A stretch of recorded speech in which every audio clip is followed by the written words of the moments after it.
fence diktak anoma fence diktak te kan ti zone hei fence diktak chuanin kem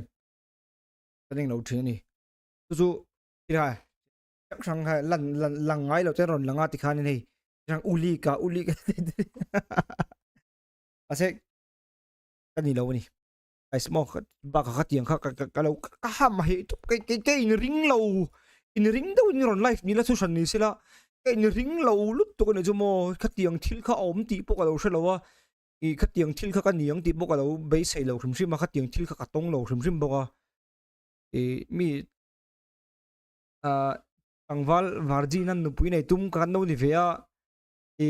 ka ham hai ai te mai ka bo to ka thiam lo to ko ne ju them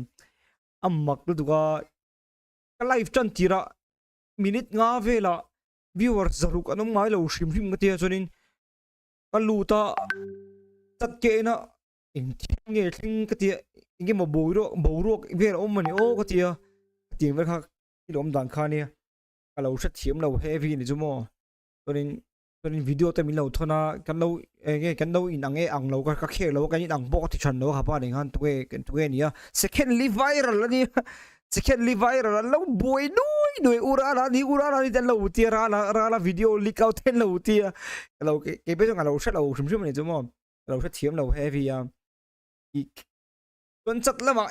cái mà ăn ini chiang tu ini chiang tu đi khát đi hay chặt chặt chặt về là buổi nếu nó còn khăn đâu tầm heavy ta ai hai kha uli ilai fellow kha e cheng khata chone he min support tak tu oma karin te pon khating khat thil ron type du khan ni mo kala u shat chiam lo we vi ke e ilo uli cái mình đi khati ting vel jong khan mo olo hả oh ich tem oh kan en ta oh oh AI in mo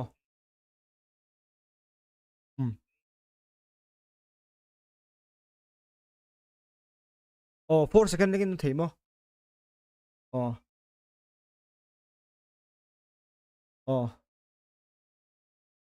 ai à mail ka inti an da thì cái sát chiếm mo lo cái pon cái sát chiếm big lo oh Google Chrome mo oh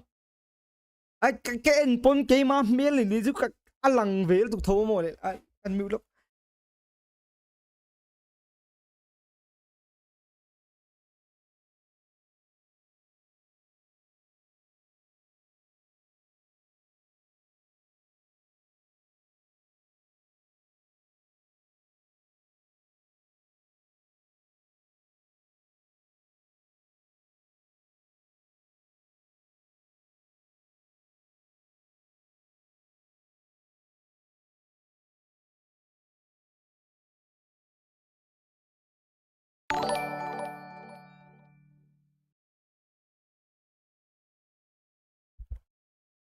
ipakatin miron bia ni aso yang dok khan ya AI changa edit ani ka ringa kai pon mo AI changa edit ani ka ringa san chu secondly cha kuni box se them secondly ni ta kha video kha i ka miron thun hal chu ei ma ka ni ka se box si lo amak ka ham hai sai than ka thiam lo amak lo du fire rangai te fire lock fire the lun ngot po ni lo ka nghe tiếng tình các tiếng à các chiếm tổ bi lo cái mà pon mo hay các sớm giờ chú anh sấy đấy là có cái anh sấy thiệt đó là bằng pon gì đâu ấy mà cái xe lâu tí ra cái xe lâu tắc tắc này guys ê phải là cái bối lâu login cái gì lâu cái gì lâu thì cái chiang á thì anh vang á các tiếng video à, cái nên chỉ là cái mà mail anh nhìn cái xe box gì mặc cái gì tốt anh mấy anh ấy nó cái xe big lâu cái pon mo AI edit ani karinga chanchu secondly hian AI edit thai ta ni ju them secondly ang hian mo amak ka ti to ba fire ti ka boy na ka ni lo ka boy chok lo eng ma ka keri la boy na then lo a chin yan yang e lo ka tiang ka chu lo in thon ko lo edit pon thei them lo edit pon thei ka chu ka boy na ni lo amak min ti ham hay min ti shil hay ai soi ngai na ka shelo cái mà hiền mo mặc cái tin tốt này